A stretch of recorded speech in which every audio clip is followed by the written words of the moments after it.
everybody. So I am here to do uh, my monthly podcast, I guess, or live stream, where I talk about all of the movies I saw in the previous month. So we're going to be talking about all the movies that I saw in the month of September. So this should be pretty fun.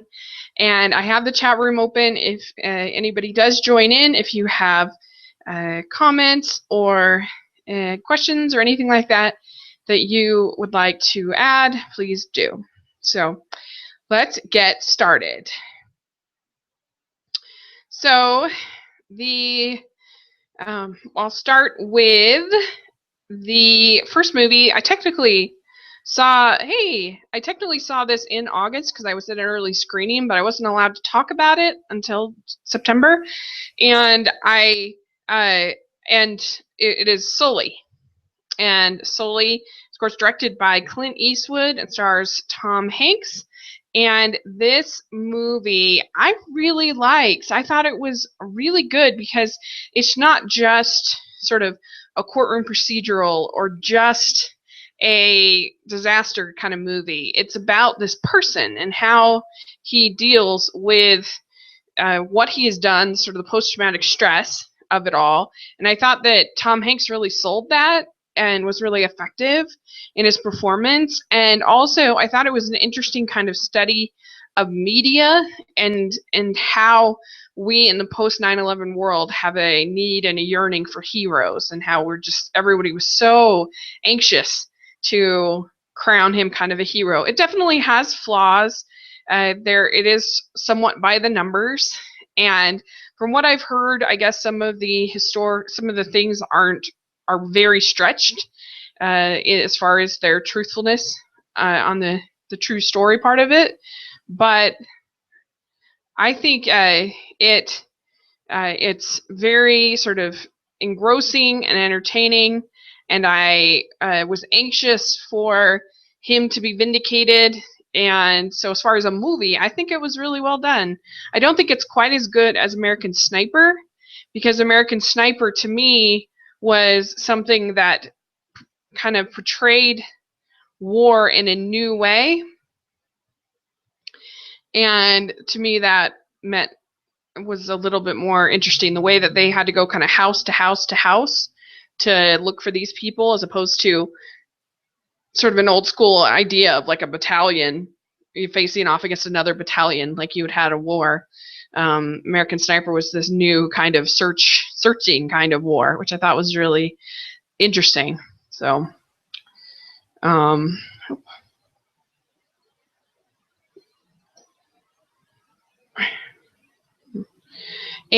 so yeah, I gave it an A-, and I stand by that. I think it's a really engaging film. So.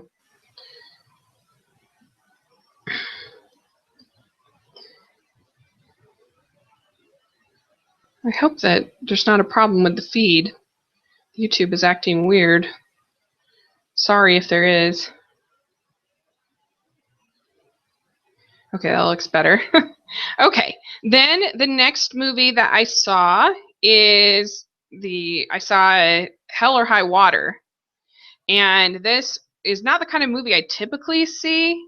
It's a little bit more violent, and I just typically don't see westerns kind of like this, but I'd heard such good things and from some people that I really trust, so I went and saw it, and I really liked it. I mean, it's so well acted, it's so well written, it's so well done that it almost defies you not to like it. These characters are so complex. There's really no good guys and bad guys, even though it's about these bank robbers. They have a motivation for what they're doing, and I thought the script was very well done, and I thought it was acted very, very well. Even the small parts, like there's a scene with a woman who's a waitress, and even that waitress was super well acted, I thought. So it's just an excellent film. It really gives you a sense of like place of kind of this town in Texas, a small town Texas, and the only thing that I felt like the Jeff Bridges character, I feel like as the sheriff, like he should have been able to figure out a little bit more about why they were doing what they were doing, but I won't give that away because it's a spoiler. but it's an excellent film, I think. So, yeah. Okay, so then the next movie that I saw is, I think I talked about that last month, Kubo and the Two Strings. Let me take that off this list. Oh, well, I know why I have it on this list. I saw Kubo and the Two Strings for a second time, and I liked it even more the second time. And I think the key for this movie is that I just bond so well with Kubo as a character. And that's what makes a fantasy work or fantasy not work for me. If I bond with the lead character and I'm rooting for them and I feel invested in the journey, then I can forgive a lot of other problems if I like that lead character, and I really did for Kubo. So it's just even stronger probably the second time. So it's just a wonderful, wonderful animated film. If you haven't seen it, you should definitely go see Kubo and the Two Strings while you still can. It's such a shame to me that I don't think it's even going to make its budget back, which is a bummer. But anyway, then the next movie that I saw was Bridget Jones's Baby. And, you know, it just comes down to it. I thought this movie was really funny. It made me laugh. It is R-rated, so there's definitely R-rated comedy. I mean, all three of them have been, so that's really no surprise. But I just thought the stuff, particularly what happened in the newsroom, was really funny. Like, there's this scene where she is interviewing this despot, this tyrant kind of thing, where the news lady is, and she finds out that he's actually the chauffeur. And so, I don't know, like, that scene's really funny. There's a lot of, I thought, really funny scenes like that. So I really enjoyed it. I gave it an A- because it just made me laugh that much. And you don't see that many good romantic comedies anymore. And so even though the main plot was really cheesy, and I didn't really care which guy she picked, I thought it was worth it because it just made me laugh that much. So there you go. Okay, so then I saw, let me cut these out.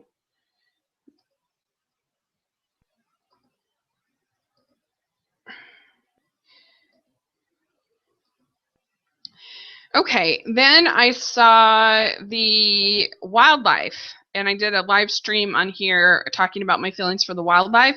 It's a pretty bad movie. I mean, it's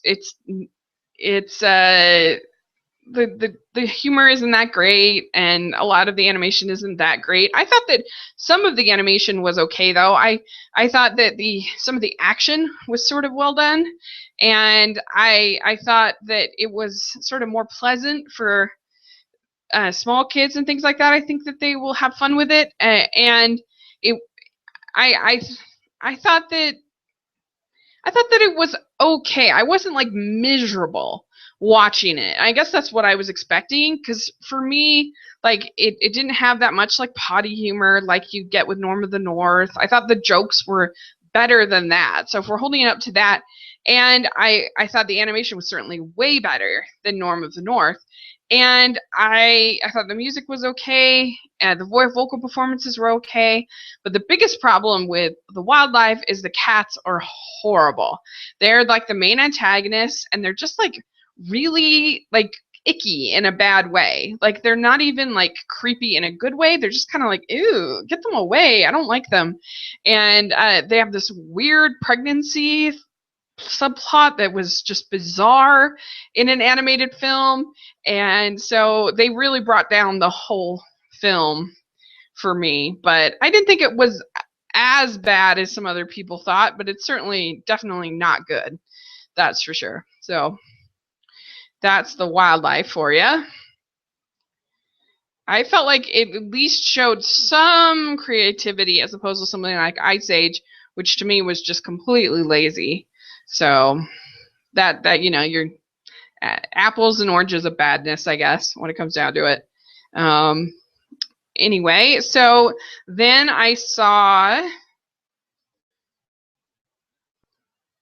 The Magnificent Seven, and I saw this actually before watching the 1960 film and before watching Seven Samurai, and I really enjoyed I enjoyed this film. I thought it was kind of fun. It's definitely very violent. It's probably one of the most violent PG-13s I've ever seen, but I thought that it was kind of fun. The way it was all staged and the momentum and the excitement and everything. I thought it worked, and I thought that I thought that Denzel Washington was really charismatic. I thought that actually all seven were really charismatic, and I don't think you can necessarily say that about the 1960 film. Like, certainly Steve McQueen and Yul Brynner are some of the most charismatic actors ever, but I don't think all seven of them are that great in that original. And I really liked how diverse it was, and I thought they each kind of got their moment, which I liked, which again, I don't think you can necessarily say in the original, but I think the 1960 film has a much better villain with this group of bandits that they go back and they this group of bandits, they actually end up spying on them, and they find out that these bandits are basically like starving, and that's why they want to take over the town. But in this new one, it was just this guy Bogue, who's just this sort of greedy capitalist and wants to take over the whole town, which was way less interesting and compelling than in the 1960 film. So that was a miss, I think. I think the villain was a miss. But other than that, I think there's entertainment to be had in the Magnificent Seven. I think a lot of people are hating on just because it's a remake when, like, it's a solid film. So that's the question here. It says, what is the most violent PG-13 movie you can think of? Well, honestly, like I said, Magnificent Seven is certainly up there. My friend joked that the funniest thing in the movie was the PG-13 rating. I think Casino Royale is pretty violent for PG-13. I think that The Dark Knight is pretty violent for PG-13. I think that The Hunger Games is pretty violent if you really think about what they're doing, but they're very careful in the way that they're sort of staging it and everything like that to kind of hide the fact that you have children killing other children. I know those are some of that come to my mind. What about you? What do you think is the most violent PG-13? I mean, Revenge of the Sith certainly has violent moments. It's looking like Rogue One may be up there and being pretty violent.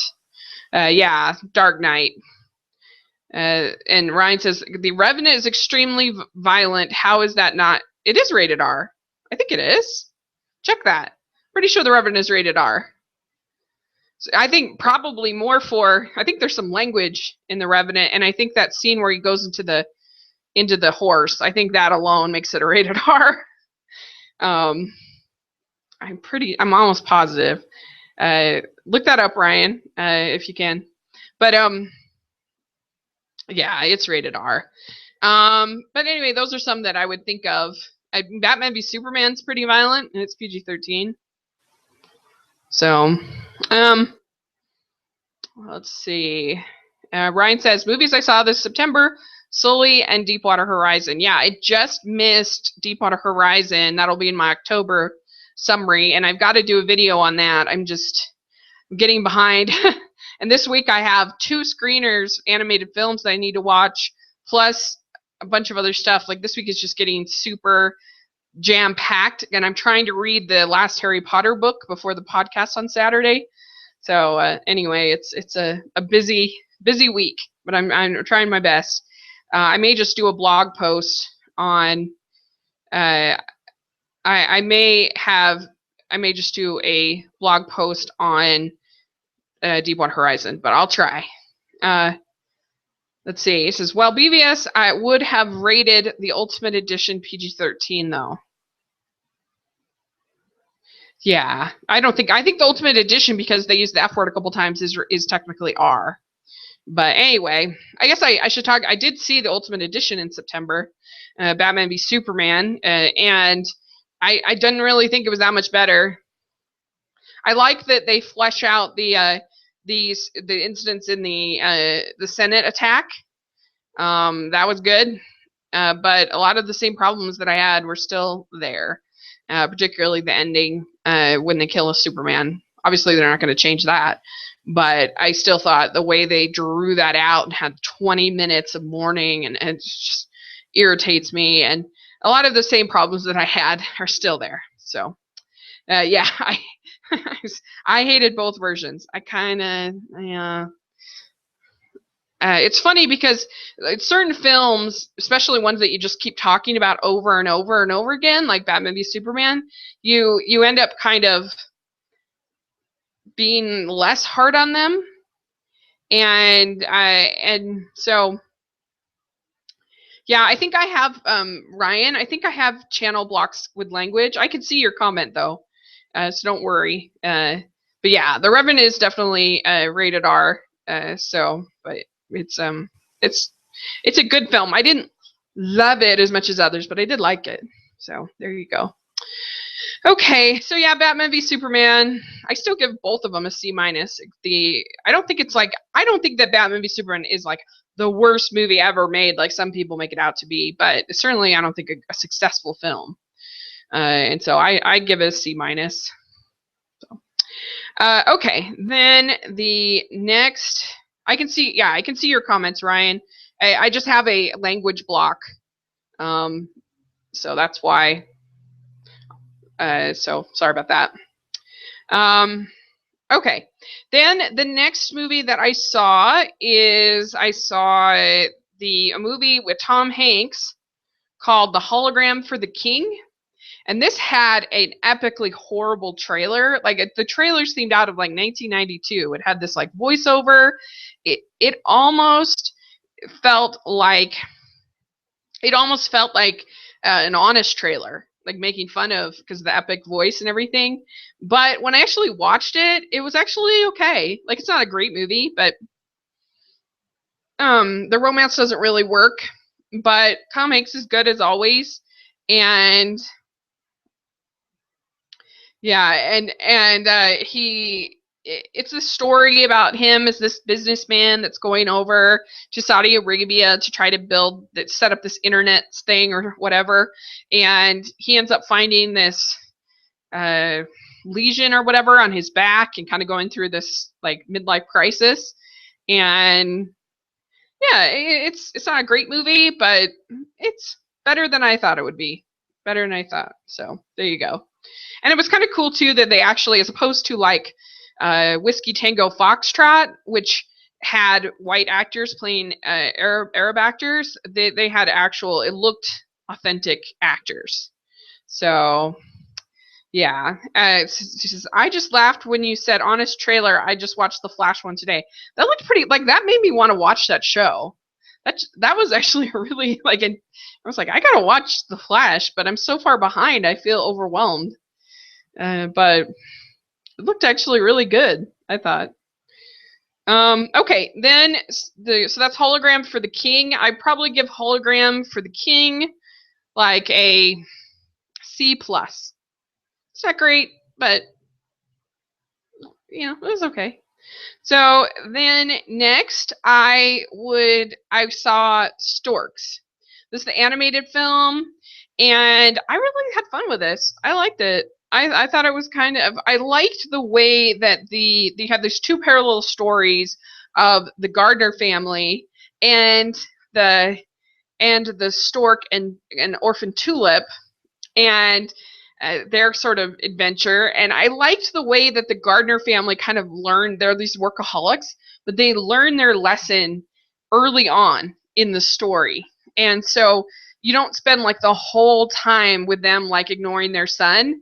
No, like in the first few minutes, they start playing with their kid and they're having just like such a great time. And they kind of say, this is the best time ever. And I like that. I thought that was kind of fun, and just to sort of see adults like learning to kind of have fun with their kids. I thought that was great, and it has like a really nice message about family and adoption and loving people that like non-traditional families, and loving people that maybe are friends or brought to you in different ways.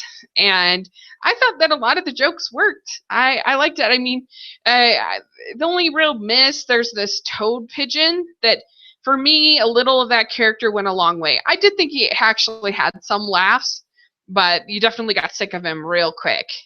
So that was their attempt, I think, to kind of, you got to have sort of the goofy sidekick.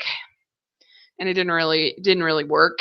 But yeah, I enjoyed it. I thought it was a decent animated film, and I I liked it better than Secret Life of Pets. I did, because I found the all the stories really worked. Where I felt like Secret Life of Pets went on some tangents that I don't think worked, like looking for Duke's former owner. Like, that plot didn't work at all.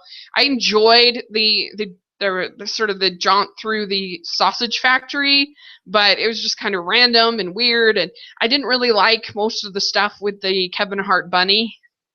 So for me, I liked, even though I didn't hate Secret Life of Pets, I enjoyed it, but I liked Storks better personally. So yeah, it says, you said here, I did think Suicide Squad was worse than Batman v Superman. Yes, I agree. I still think it's worse, just because I don't even think it's like a actual like finished movie. And I just feel like Batman v Superman took a lot more risk, and I feel like it's more sort of ambitious. But then I'm not super attached to Batman, so if I was super attached to Batman, then I might hate it more. So there you go. Okay, then next I saw, let's see. It was really fun. I went and saw a film called A Town Called Panic, double fun. And this is actually, there's a movie called A Town Called Panic. It's based on a TV show, which is stop motion animation. And I did it for Obscure Animation earlier this year. You definitely want to check that out. And I think it's hilarious. The feature film is so funny, in my opinion. It's very absurdist. It's very ridiculous, so it's not going to be for everyone. But I really laughed. And so they have this TV show, and they took, I think, 2 main shorts and then 2 shorter shorts together, combined them together to make this new kind of package film. And so we had Art House Theater Appreciation Day. And so I went and to see this film called A Town Called Panic, double fun, and I thought it was really fun. It's not as good as the feature film. It didn't make me laugh as hard as the feature film, but it's still definitely very enjoyable. So if you get a chance to see it, and definitely look up A Town Called Panic and give it a shot, because I think you'll think it's funny if you like kind of absurdist type humor. So there you go. And check. I'll put a link down in the description to my review if you want to look at for A Town Called Panic. And I think you can stream it, A Town Called Panic, on Amazon if you have a Prime account. So, okay, then the next one that I saw is Middle School, The Worst Years of My Life, and that it goes out next week or this weekend. And I really enjoyed it. I thought it was a good little movie. It's not perfect. It has flaws that I think hold it back, but it does have a really nice heart. I thought it had some good jokes, and I think for the target age sort of demographic, it will be a lot of fun for them, because they don't get a ton of movies that middle school age. I liked the way they integrated the animation. I thought it was really fun and creative. And I liked all of the performances except for Rob Riggle as the fiance. I thought that character was a total miss. He was very annoying, and not in a funny kind of way. It was just I just didn't like him. I didn't think it was funny. I wish that whole plot line had been taken out of him being the bear and wanting to send him to military school and everything. I didn't really like that. But I think it's enjoyable. I think, like I said, especially kids in middle school will really like it. So there you go. Almost done. So then the next movie that I saw Miss Peregrine's Home for Peculiar Children. And if you've seen my review, you know I did not like this movie. I was really hopeful. I mean, I was so hopeful with the trailers that I actually read the book. And the book was okay, but it takes a long time to get going. But I felt like it had potential, that Tim Burton could really do something cool with it. And unfortunately, he just is saddled with just tons of exposition. Like the characters I never become attached to the characters because it's just one scene after another scene after another scene with exposition. There were 2 scenes in the movie that I thought looked cool. The rest looked really bland to me for Tim Burton. There's this cool skeleton kind of fight thing that you see in the trailers, and then there's also a scene underwater which was cool that you also see in the trailer, so I don't think that's a spoiler. But other than that, I mean, most of the peculiar kids, you don't even hardly see them at all, and even Eva Green as Miss Peregrine, hardly in the movie, like very much at all, and most of the time she's just explaining things. It was so boring. I did not like it. So that was a huge miss, one of my worst of the year. I was so bored. But anyway, so that was a bummer. Just 2 more. Then I saw the Beatles documentary, 8 Days a Week. And this you can watch on Hulu if you have Hulu. And it was really good. I don't know if it was just because I really love the Beatles, but it was really well done, put together. It was interesting. I felt like I learned things about them and sort of their early years that I didn't know. And it was neat to see Paul McCartney and Ringo Starr interviewed, and old interviews with John Lennon and George Harrison and some of the other stuff, and of course to hear all the great music. So it's a solid music documentary if you want. I certainly thought, personally, I didn't think the movie Amy was all that good because it used all of this home photography that I thought got really old really quick, which was all like, and I didn't feel like I learned anything new about Amy Winehouse, who I love. But to me, that just seemed like an overblown behind the music VH1 special or something you see on MTV. I didn't understand why everyone was so in love with that movie. Because for me, this is much better, like for this 8 days a week, because I learned way more about the Beatles in this than I did about Amy Winehouse in that. So anyway, I recommend if you have Hulu, check it out. It's good. Then the next, and they also only had like 2 or 3 sort of celebrity adoration interviews, which I hate that in documentaries when there's all these people saying like, oh, so-and-so inspired me, blah, blah, blah, blah, blah. That's annoying. Like, just tell about these people. I don't need to hear their hero worshiping from different celebrities who have nothing to do with them. So, yeah, anyway. So then Ryan says, I learned a lot about Amy Winehouse and felt so terrible for Amy. So, good. I'm glad. I don't know. I didn't think it was that great. But she's an amazing talent. I love her singing. So, it's just such a shame. Then the last one that I saw is Queen of Katwe, and this is in the series of Disney sports movies, inspirational movies, and this takes on chess, particularly in Uganda. This girl named Fiona is in the slums of Katwe and has just nothing. She ends up stumbling upon David Aiello, I think is how you say it, his character, and he teaches her how to play chess, and she ends up being kind of a prodigy. And this was a really good movie. I highly recommend it. I learned a lot about the world of chess, but I felt like the movie was very brave for a Disney film. Like it showed things I wasn't expecting it to show, and it really I don't know, like it's just not sort of your typical ooey gooey sticky kind of inspirational true story. I thought it went to dark places. And Pleacha Nyong'o is so good in it that I highly recommend seeing Queen of Katwe. It reminded me a little bit of Slumdog Millionaire in sort of that grittiness and the feel of capturing the sort of the streets and everything, but also sort of the hope within both movies. So I recommend checking out The Queen of Katwe if you get a chance. And I'm just so glad that Disney has this inspirational sports division, because they're doing small movies, at least in one spot in there. You know, this movie only cost $15 million to make. And so I like the fact that they have one division that's still small. So that's cool. So see, Ryan says, was the movie braver Disney movie than Brave? Yes, it was. Definitely. Um, so yeah, it can be tough to watch. It can be sad, but I thought it was really great. So definitely, I recommend going to see it. So that's what I saw in September. So I'd say the best that I saw in September. I mean, Kubo and the Two Strings is the best that I saw, but of the new releases that I saw, did really like. I guess the best new release that I saw in September was Hell or High Water, but I also really liked Sully and Queen of Katwe.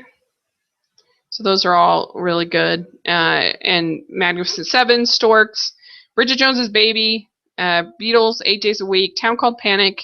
I really liked. I thought that Hologram for King was fine, and Middle School was enjoyable.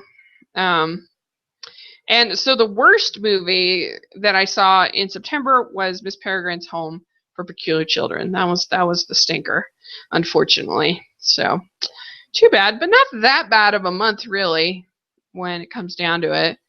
And so October should be interesting. We'll get to see Trolls coming up. I'm really nervous about that movie. I think the marketing has been horrible. Let's see, Ryan says, I really want to see Hell or High Water. I want to see why everyone loves it. So I'll see it with my dad. He loves Westerns. Yeah. And he says, was really hoping Miss Peregrine would be good. I know some people that liked it. It just wasn't for me. It was very boring to me.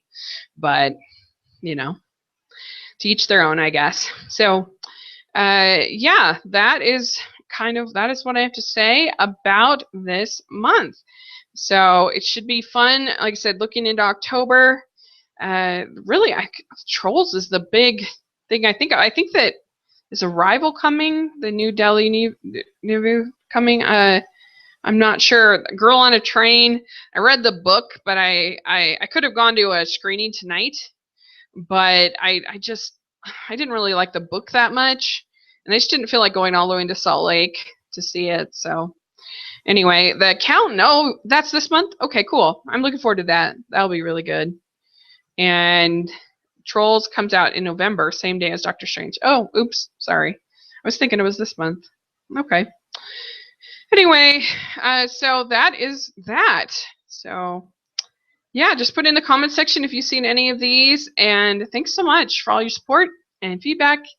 And I will look forward to doing this again at the end of October.